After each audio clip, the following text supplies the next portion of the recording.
नमस्कार, प्रभात साक्षी न्यूज नाटक और आप सभी का स्वागत है। नरेंद्र मोदी ने तीसरी बार प्रधानमंत्री पद का कार्यभार संभाला तो देश दुनिया से बधाई संदेश आने लगे।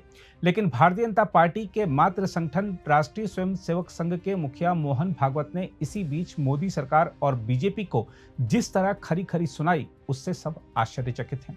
हालांकि विपक्ष ने भागवत की टिप्पणियों का स्वागत किया है। देखा जाए तो मणिपुर की अशांति को लेकर बीजेपी की चुप्पी पर मोहन भागवत ने जो कुछ कहा है वह एनडीए सरकार के लिए बड़ी चेतावनी की तरह है। मणिपुर में अब भी जिस तरह से हालात तनावपूर्ण बने हुए हैं, उसको देखते हुए कहा जा सकता है कि वहां के मुद्दे हल करने में केंद्र और राज्य सरकार नाकाम रही हैं। इसके अलावा आरएसएस प्रमुख ने अपने संबोधन के जरिए जिस तरह के तेवर दिखाए हैं, उससे प्रदर्शित हो रहा है कि इस बार स्पष्ट बहुमत से दूर रही बीजेपी को सिर्फ अपने गठबंधन सहयोगियों को ही साथ लेकर नहीं चलना होगा, बल्कि संघ परिवार के लोगों को भी साथ लेकर चलना होगा। आरएसएस के कई पदाधिकारी इस बात को स्वीकार रहे हैं कि चुनाव से पहले बीजेपी ने अति आत्मविश्वास के साथ अब की बार 400 पार का नारा लगाना शुरू किया था। तब संघ परिवार के लोगों ने उन्हें जमीन पर रहकर काम करने की सलाह दी थी, लेकिन पार्टी के नेताओं को मोदी है तो मुमकिन है नारे पर इतना भरोसा हो गया था कि उन्होंने किसी की नहीं सुनी और आखिरकार मुंह की खानी पड़ी। देखा जाए तो लगभग ऐसी ही स्थिति साल 2004 के लोकसभा चुनाव के दौरान भी हुई थी, जब बीजेपी के नेता इंडिया शाइनिंग के नारे पर इतना भरोसा कर रहे थे कि उन्होंने जमीनी कार्यकर्ताओं की अनदेखी कर दी थी। रही सही कसर बीजेपी अध्यक्ष जेपी नड्डा के कथित तौर पर आरएसएस के बारे में दिए गए बयान से पूरी हो गई थी।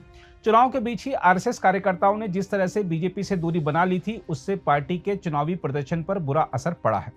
संघ प्रमुख मोहन भागवत ने जिस तरह इशारों में बीजेपी की कार्यशैली पर सवाल उठाए हैं, उससे यह भी संकेत मिल रहे हैं कि बीजेपी के नए अध्यक्ष के चयन में अब नागपुर की ज्यादा चलेगी। हम आपको याद दिला दें कि 2009 के लोकसभा चुनाव में बीजेपी की हार के बाद भागवत की पहल पर ही नितिन गडकरी को नागपुर से दिल्ली भेजा गया था ताकि वह पार्टी को संभालें।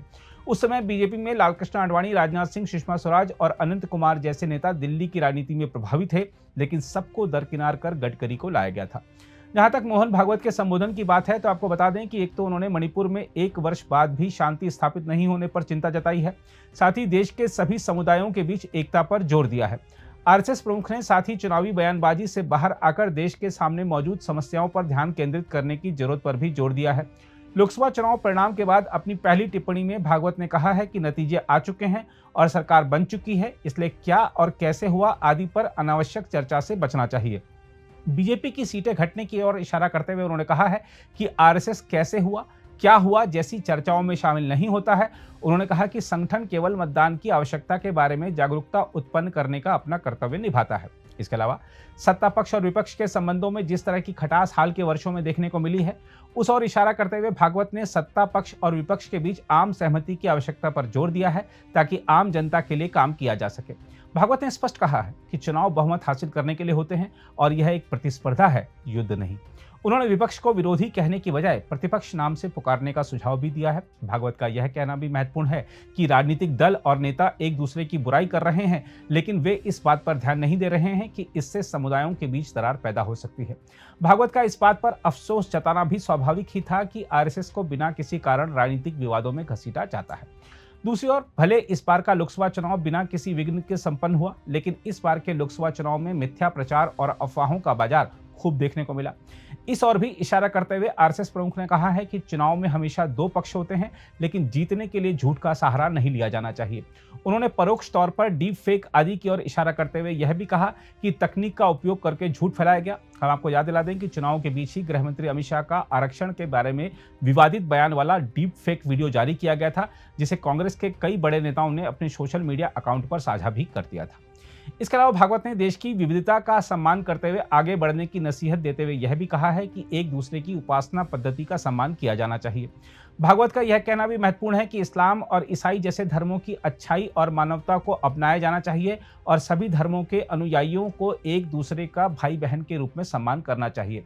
देखा जाए तो भागवत की यह नसीहत उन लोगों के लिए खास तौर पर है जो टीवी की बहसों और सोशल मीडिया पर अपनी टिप्पणियों में धर्म विशेष को निशाना बनाते हैं। यकीनन ऐसे लोगों के चलते ही समुदायों के बीच अविश्वास बढ़ता है। इसके अलावा जो लोग बात बात पर दूसरों को देश छोड़कर कहीं और बस जाने की सलाह देते हैं, उनकी ओर इशारा करते हुए भागवत ने कहा है कि सभी को यह मानकर आगे बढ़ना चाहिए कि यह देश हमारा है और इस भूमि पर जन्म लेने वाले सभी लोग हमारे अपने हैं। आरएसएस प्रमुख ने इस बात पर जोर दिया है कि कुछ लोगों की यह सोच कि केवल विदेशी विचारधाराएं ही सत्य हैं समाप्त होनी चाहिए। संघ प्रमुख मोहन भागवत ने अतीत की बातों को भूलने और सबको अपनाने की सीख दी है। साथ ही उन्होंने जातिवाद को पूरी तरह से खत्म करने का आह्वान करते हुए अपने संगठन के पदाधिकारियों से समाज में सामाजिक सद्भाव की दिशा में काम करने के लिए कहा है।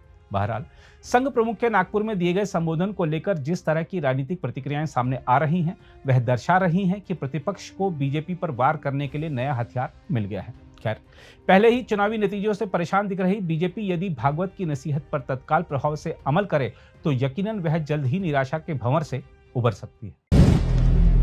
अगर आप भी लेना चाहते हैं देश दुनिया की तमाम जानकारी तो आज ही सब्सक्राइब करें हमारे चैनल को। साथ ही नीचे दिए बेल आइकन को जरूर दबाएं ताकि हर अपडेट आप तक पहुंच सके।